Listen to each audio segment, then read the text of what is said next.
Hello everyone, in today's video we will be learning about passing off and infringement of the Trademark Act. तो passing of का simply meaning यही है कि आपका अगर कोई अनरजिस्टर्ड ट्रेडमार्क कोई पर्सन यूज़ कर रहा है तो ये provision in the trademark act given है कि तुम पास ऑफ कर सकते हो। तो अगर आपको पासिंग ऑफ के प्रिंसिपल का लाभ उठाना है तो आपको कुछ करेक्टरिस्टिक्स या एलिमेंट्स याद करने पड़ेंगे। तो फर्स्ट है गुडविल। और गुडविल का पॉइंट आपको बताने के लिए आपको ये बताना पड़ेगा कि आपने इस रजिस्टर्ड ट्रेडमार्क के लिए या अनरजिस्टर्ड ट्रेडमार्क के लिए कितना खर्चा करा है, जैसे कि radio advertisement, newspaper advertisement, social media marketing. आपने इस चीज़ पे अपने बिहाफ पे कितना खर्चा करा। दूसरा आपको दिखाना पड़ेगा मिस रिप्रेजेंटेशन, मतलब आपके ब्रांड से या आपके रजिस्टर्ड ट्रेडमार्क से दूसरे बंदे ने कितना डिसीव करा है या कन्फ्यूजन पैदा करी है कंज्यूमर के दिमाग में। तीसरा आपको दिखाना पड़ेगा कि कितना डैमेज हुआ है आपकी रेप्यूटेशन पे, आपके कस्टमर का कितना लॉस हुआ, आपकी गुडविल जो आपने खुद के ब्रांड से जनरेट हुई थी उतना कितना डैमेज हुआ है।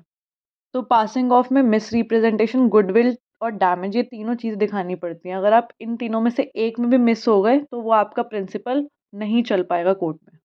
रेमेडीज़ 134 और 135 के अंदर भी प्रोवाइडेड है, इसको हम आगे डिस्कस करेंगे। अब हम बात करेंगे इन्फ्रिंजमेंट की।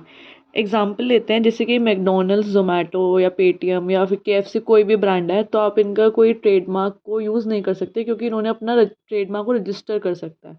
तो in simple language, if someone usage a trademark of their competitors firm without their permission, इसको ही कहते हैं इन्फ्रिंजमेंट ऑफ ट्रेडमार्क।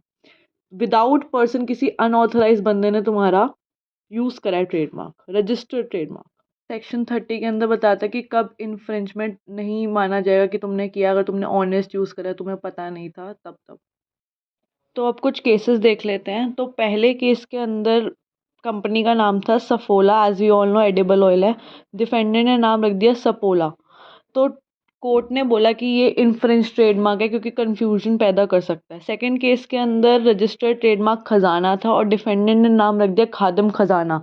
हेल्ड हुआ कि ये भी कंफ्यूजन पैदा कर सकता है, तो ये भी एक इन्फ्रिंज ट्रेडमार्क हुआ। तीसरे केस में Lakme, as usual we know कि ये कॉस्मेटिक प्रोडक्ट है और डिफेंडेंट ने नाम रख दिया लाइक मी, तो ये भी एक इन्फ्रिंज ट्रेडमार्क हुआ।